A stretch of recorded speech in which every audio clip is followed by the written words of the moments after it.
संघ प्रमुख के बयान से अब हलचल है, जिस पर AIMIM के नेता असदुद्दीन ओवैसी ने निशाना साधा है। ओवैसी ने कहा है कि ये हम आपको बताएंगे, लेकिन पहले आपको दिखा देते हैं मोहन भागवत ने क्या कुछ कहा था। जिस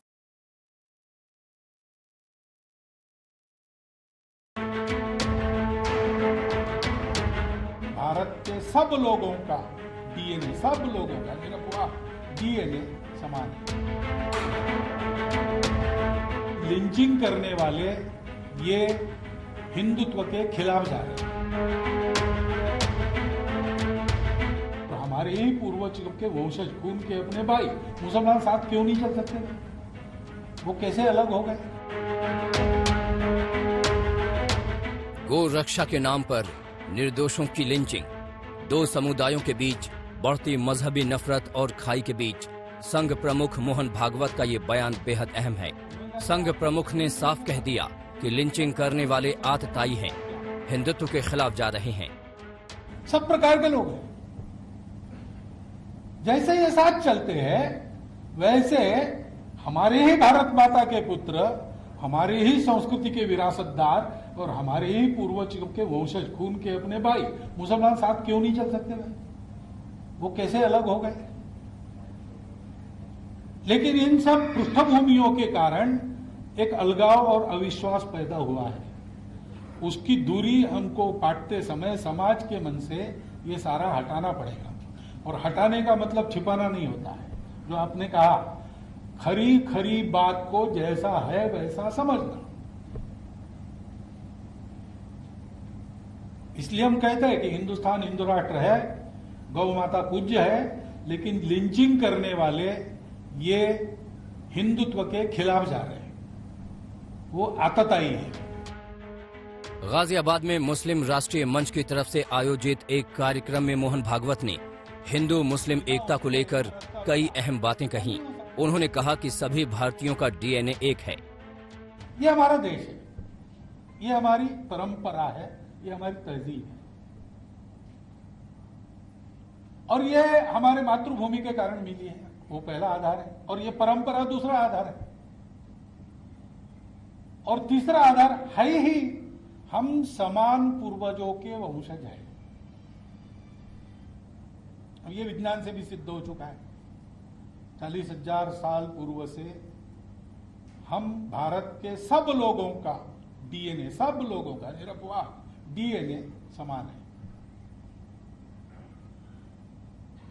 इस आधार पर आरूढ़ होकर हम जब विचार करते हैं तो मन में अपनापन आता ही है। उस अपनेपन के आधार पर एकता होती है, राजनीति के आधार पर नहीं होती। और संघ पहले से ऐसा मानता है। मोहन भागवत ने मुस्लिम समुदाय से अपील की कि वो भय के जाल में न फंसे। उन्होंने उन लोगों पर भी हमला बोला जो मुसलमानों से देश छोड़ने की बात करते हैं। भागवत ने कहा कि ऐसे लोगों को खुद को हिंदू नहीं कहना चाहिए। कुछ ज्यादतियां अगर होती है मेजॉरिटी की ओर से माइनॉरिटी की ओर, तो मेजॉरिटी से ही उन आतताइयों का विरोध होता है। मैं बहुत आग बबूला होकर भाषण करके हिंदुओं में पॉपुलर तो हो सकता हूं, लेकिन हिंदू मेरा साथ नहीं देगा कभी, क्योंकि वो आततायित्व पर चलने वाला नहीं है। वो जानता है कितना भी अलग है और अपना शत्रु भी है तो भी उसका जीव है तो उसको जीने का हक है। ये डर छोड़कर, मैंने दिल्ली के भाषण में भी कहा था, वहां मैंने कहा कि अगर हिंदू कहते कि यहां एक भी मुसलमान नहीं रहना चाहिए तो हिंदू हिंदू नहीं रहेगा। संघ की विचारधारा अक्सर विपक्ष के निशाने पर होती है। ऐसे में विभिन्न विवादित मुद्दों पर संघ प्रमुख का ये बयान काफी अहम हो जाता है। आज तक ब्यूरो।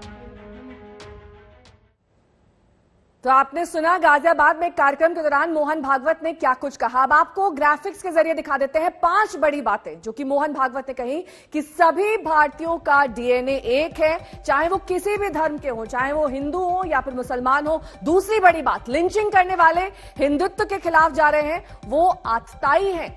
और साथ ही तीसरी बात, हिंदू मुस्लिम एकता भ्रामक है क्योंकि वो अलग नहीं है, दोनों एक ही हैं। चौथी बड़ी बात आपको दिखा देते हैं, लोकतंत्र में हिंदुओं या मुसलमानों का प्रभुत्व नहीं हो सकता क्योंकि सिर्फ भारतीयों का प्रभुत्व हो सकता है।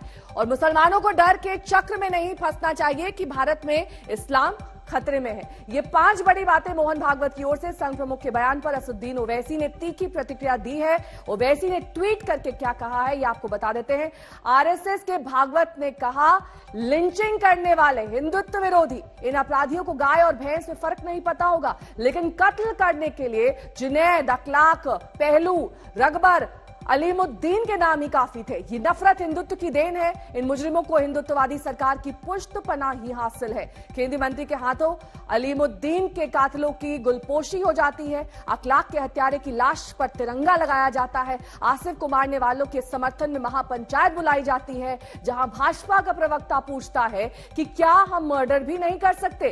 कायरता, हिंसा और कत्ल करना गॉडसे की हिंदुत्व वाली सोच का अटूट हिस्सा है। मुसलमानों की लिंचिंग भी इसी सोच का नतीजा है।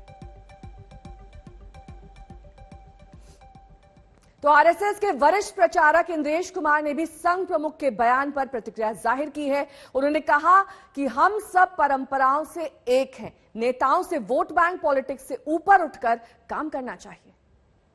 जो मूल विषय है कि हम पूर्वजों से साझे हैं, परंपराओं से साझे हैं और देश से साझे हैं। मिलकर चलेंगे तो प्रगति करेंगे, बटकर चलेंगे तो विनाश होगा।